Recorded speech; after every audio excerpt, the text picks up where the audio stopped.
I want to introduce Wendy. She's going to speak for a few minutes, and then she's going to lead a moment of silence in tribute of our beautiful people that we've lost. Wendy McIntyre is a public safety advocate, and she's the founder of Jared's Law. It's a nonprofit watchdog group who advocates for the rights of people who seek treatment.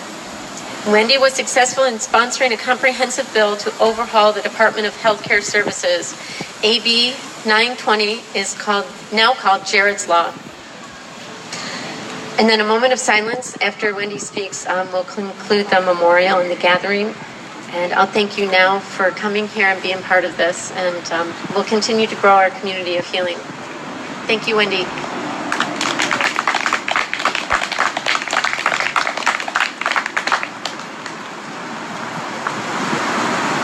A plane crashed yesterday, carrying 350 people.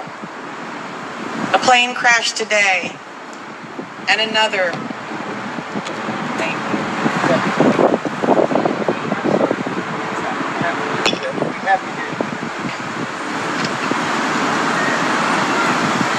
Start over. A plane crashed yesterday, carrying 350 people. A plane crashed today, and another will crash tomorrow. We're losing an entire generation of people. Don't get it twisted.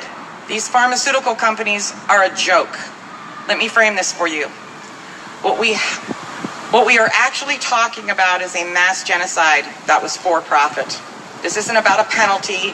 This isn't about a nuisance. This isn't about pollution that needs to be abated. These are real lives. These are real families. There are entire towns and communities that were destroyed by the actions of these companies.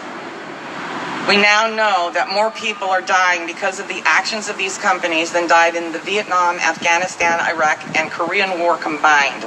So we have to start calling it for what it is.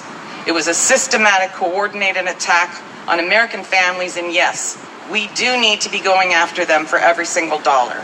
The American taxpayer should not be paying for the mess that was created. Let's first start off with the Purdue offer of $12 billion.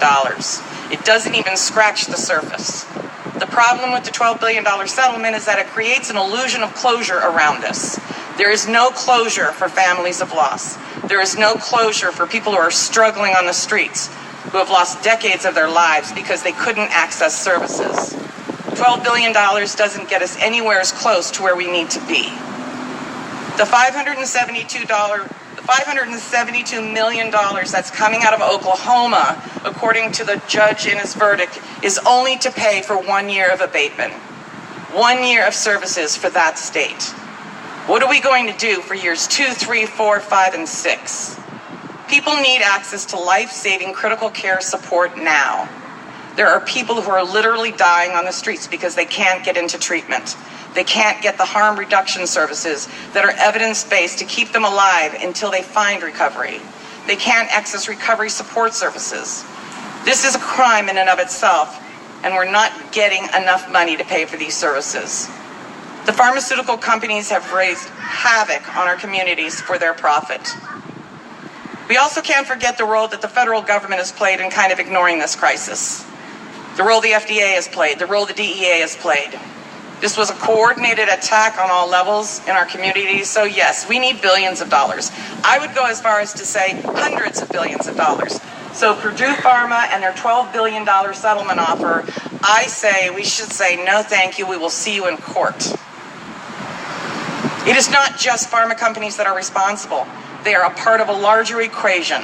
But step 2, which is actually equally, if not more important than step 1 in getting the money, is how we're going to spend it.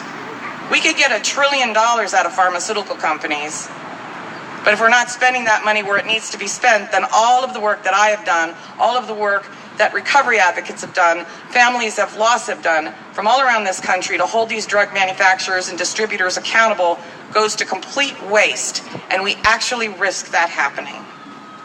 Remember the tobacco settlements from the 90s?